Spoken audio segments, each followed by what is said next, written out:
Hello, today we are going to learn how to divide any circle into 7 equal parts.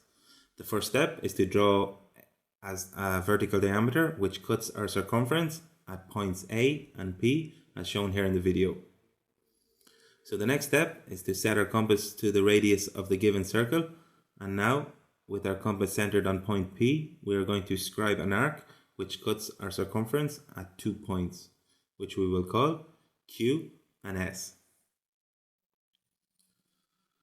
So the third step is to join points Q and S with a horizontal line, as can be seen here.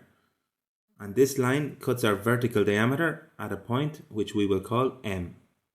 So now the distance MQ is the distance of the 7 divisions that we are looking for. So the next step is setting our compass to the length MQ. And now we will set our compass on the point A and scribe our first division of our 7 divisions.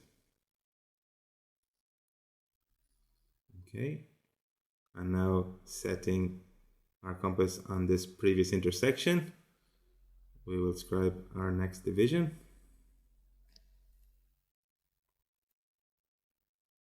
And we repeat this process again.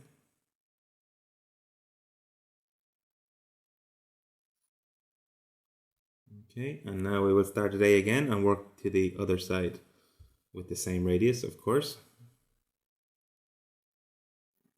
This system helps to counteract any small errors that we might make while scribing our arcs. Okay, but if we have been working with precision and accuracy,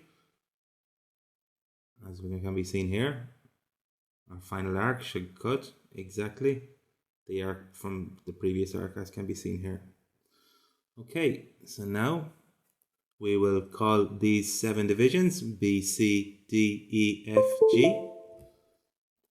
And if we join them with a red line, you will get a regular heptagon inscribed in a circle. And joining these 7 points to the center point with a blue line, we will get 7 equal divisions or circular sectors, which you can see highlighted here in the video. So I hope this video has helped you. Please press like or subscribe to our YouTube channel. Thank you. Until the next time.